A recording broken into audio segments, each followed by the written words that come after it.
Cardiff, the capital city of Wales, and here we are again.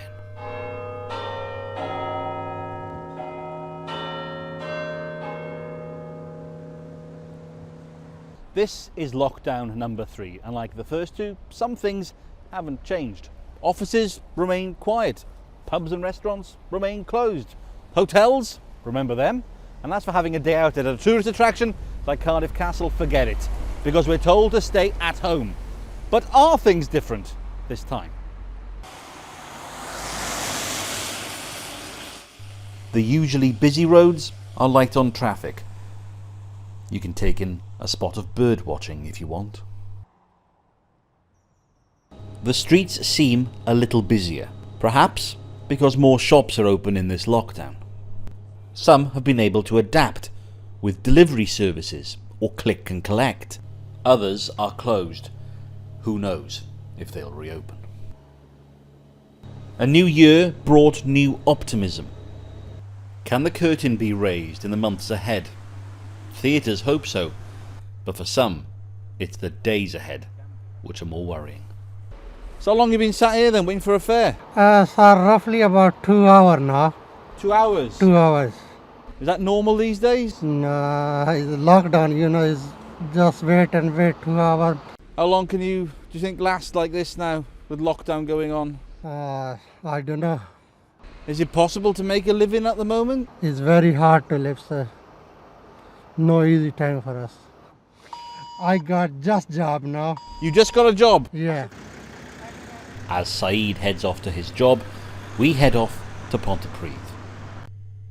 They say it's unlucky to keep your Christmas tree up after 12th night. Perhaps someone should have told Ponty that. But aside from a tree, another thing is very visible on the streets here. Face masks. People are choosing to wear them outdoors. But not everyone can. And when you hear people's stories, you realise the different ways this pandemic affects us all. Because I suffer from asthma and anxiety and depression, I'm allowed not to wear one. Do you find, even with that exemption card... I get a lot of stares. Do you? Because physically they can't say anything. But when I got this on, I had this one woman a few weeks ago on the bus saying, "Where's my mask?" I said, "I got this." He said, "Well, you should still be wearing a mask, but I'm exempt." Are you a student? Yeah. How are you finding it? A bit tricky. It's quite difficult having so many lessons just on the laptop and not being able to properly chat to the teachers and stuff like that. And how are you finding it as mum? Well, I'm working from home most of the time, so it's fine. We do what we have to do, get through it.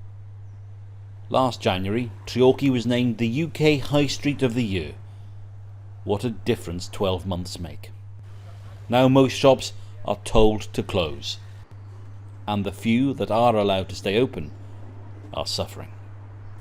Alan's had the hardware shop for 50 years and has never known a period like this. Well, footfall's down, so we're not getting the business. So, people who can close, the non-essential, they get grants, so we don't. We don't get any grant funding. Although our turnover's down by about 2/3. How long can you carry on like that? Well, I don't know. We'll have to see. I mean, if it keeps on going, we can't go on like this week after week. One thing we saw a lot of in the first lockdown, in windows, in houses, on streets like this, were rainbows, symbols of hope. We don't see much of them anymore. Does that mean people have lost hope? Well, no, it doesn't. But the mood I sense today is that people are fed up. They want all this to be over. But the question none of us can answer is, when will life return to normal?